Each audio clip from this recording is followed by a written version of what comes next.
Zitto Kabwe katika jimbo la Kigoma mjini. Zitto Kabwe anaheshimika, mimi napenda. Kwa hiyo huwezi kupambana na upendo wa watu. Unaelewa vizuri? Afu wote tulishapewa nafasi ya kufanya kazi kwenye jimbo la Kigoma mjini. Sio wapya. Kwa hiyo hakuna mtu unaenda kumhadisia vitu. Kila mtu ataenda kusema yale ambayo alipopewa nafasi alifanya nini na nini na nini na nini. Sio kama unanielewa. Mimi nimewapambania wananchi wangu wa kata ya Mwanga Kaskazini ili kuonesha dira kwamba ukinipa kikubwa nitafanya makubwa zaidi. Na yeye atasema alipopewa nafasi ni vitu gani alivyofanya, kwa sababu mimi sijaona chochote ambacho alikifanya kwenye jimbo la Kigoma mjini, lakini atakuja atasema. Maendeleo vizuri. Na kuna mtu anasema Zitto, Baba Levo, wewe huna hoja nzito kama alizonazo Zitto Kabwe. Sasa kama yeye anazo nzito, sinazichukua hizo, kwa sababu mimi ndo na serikali, mimi ndo nitakuwa niko kwenye chama ambacho kina serikali. Kwa kama yeye ana hoja nzito nitazichukua, kwa sababu huwezi kuacha vitu vizuri kwa sababu vimesemwa na Zitto. Afso katika ilani yake, mimi nitakuwa na ilani yangu na nitachungulia kwenye ilani yake ambayo ataiweka.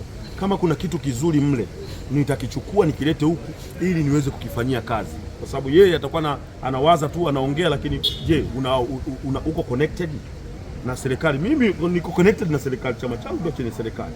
Sio kama unanielewa vizuri. Kwa hiyo wala usipumzio na wasiwasi. Na uhakika 100% kutakuwa na bato nzuri sana kama nitapata nafasi nikikutana na Zitto Kabwe. Na niwaambieni hapa na waahidi nyie wote mashahidi, nikikutana na Zitto kwenye jimbo la Kigoma mjini, akipata ushindi vituo 9 tu katika vituo karibia 100 na kitu, karibia 150 na kitu, akipata vituo 9 tu, mimi namwachia ubunge 9, nampiga vituo vyote. Sio kushinda jimbo, vituo, yani kituo kimoja baada ya kingine. Na kila siku nawaambieni kwamba ukichukua picha ya Baba Levo sasa hivi na picha ya Zitto ukapost Instagram, kaambia nani awe mbunge wa jimbo la Kigoma mjini, yaani hapo Zitto atashinda kwa 90%. Zitto.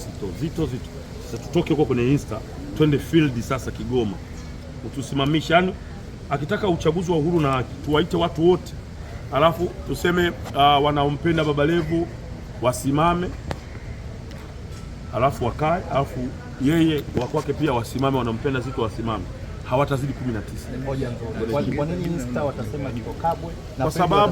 Kwa sababu wapiga kura wa mtandaoni huwa wanaangalia vitu juu, lakini field wanaangalia ni nani aliyetugusa. Sio kama unanielewa. Alafu mtu yuko Mtwara huko anakuambia Zitto Kabwe, utapea mtu wa Mtwara anaweza kupiga kura Kigoma, apige. Watu wa Kigoma wanajua, na Kigoma ni kazi sana kupata nafasi pale kwenye jimbo la Kigoma mjini, kwa sababu ni jimbo ambalo limekusanya watu ambao nazungumzaga kila siku, ni watu ambao ni wabishi na wanajua vitu. Kwa huwezi kuwadanganya.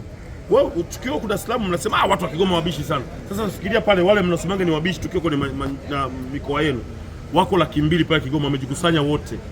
Kwa hiyo ni ubishi na wanajua vitu, kwa hiyo huwezi kuwaletea ujanja. Pia Baba Levo, kuna video ambayo ulipost, kuna mama unasogea mwanangu, basi na wewe mkubwa kwa post kusema kwamba utampa bilioni 1. Ni kitu gani ambacho ulikipenda kwa hiyo bilioni kubwa?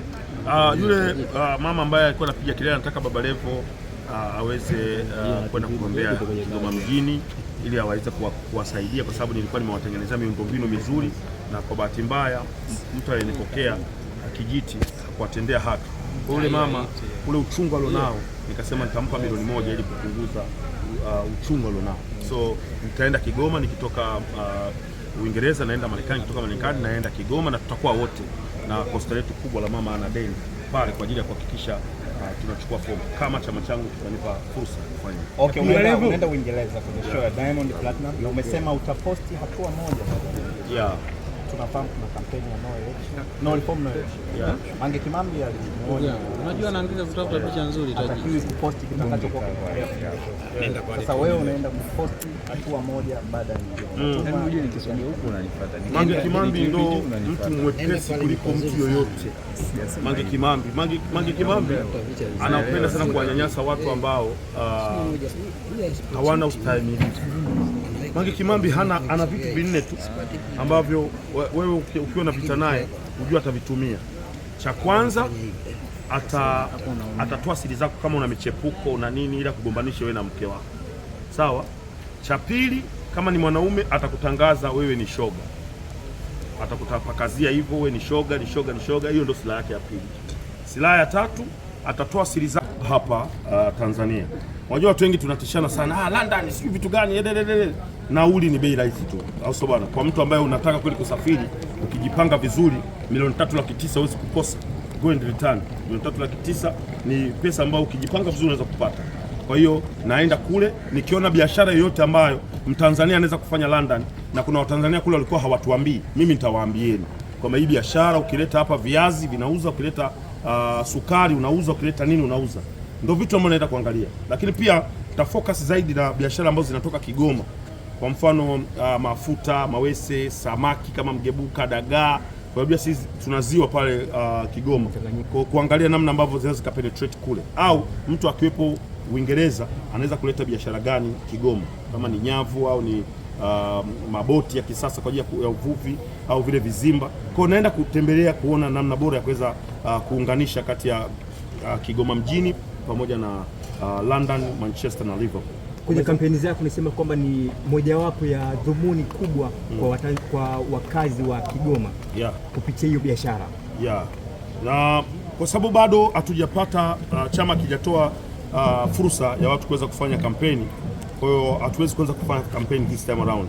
Tunasubiria filimbi ilie, watu waweze kupewa nafasi kuweza kufanya kampeni, lakini hii inaonyesha wazi namna ambavyo rais wetu Dr. Samia Suluhu Hassan amefungua milango kwa vijana.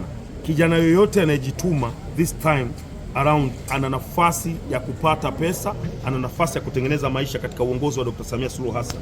Umeona bana? Kwa ni wewe tu ujipange, ujitume ili uweze kupata riziki. Riziki ziko wazi kabisa kwenye serikali ya awamu ya 6 Dr. Samia Suluhu Hassan. Na ndio maana sisi wengine ambao tunajua kuzitumia, tunazitumia hizo fursa. Na ninawashauri vijana wenzangu, jitumeni, pigeni kazi, kwa sababu mama kimvuli chake ametuwekea cha kutufanya tuwe na amani, tufanye biashara zetu, tuhangaike tukiwa na amani ya mioyo. Au sio bana? Asante sana Dr. Samia Suluhu Hassan.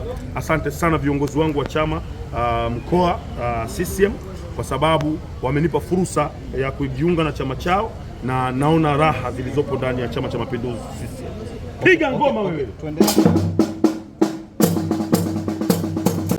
Tumezoea kwamba mtu akitoka Tanzania kwenda nje ya nchi lazima ubalozi, lakini umetutajia vitu vichache tu, ikiwa kwamba unaenda kushuhudia show ya baba yako, lakini pia umetugusia swala la kwenda kuchukua ujuzi na kuleta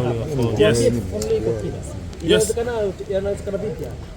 Gharama zote za safari hii ambayo naelekea Uingereza zimedhaminiwa na kampuni ya Wasafi Bet, Mkwanja Kila Bet, ambapo msimu uliopita tulikuwa tunaomoka na Wasafi Bet ambayo ilikuwa inawapa watu fursa ya kushinda magari, pikipiki na pesa taslim, na pamoja na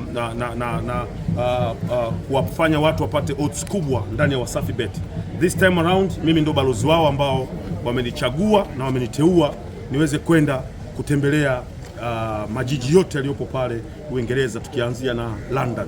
Kwa hiyo safari yangu imedhaminiwa na Wasafi Bet, Mkwanja Kila Bet. Baba Levo, ni fursa gani ambayo unatamani ukiiona kule Uingereza uipeleke Kigoma? Unatamani fursa gani unatamani uione? Kwanza fursa ya kibiashara. Kwanza naenda kuangalia kule fursa ya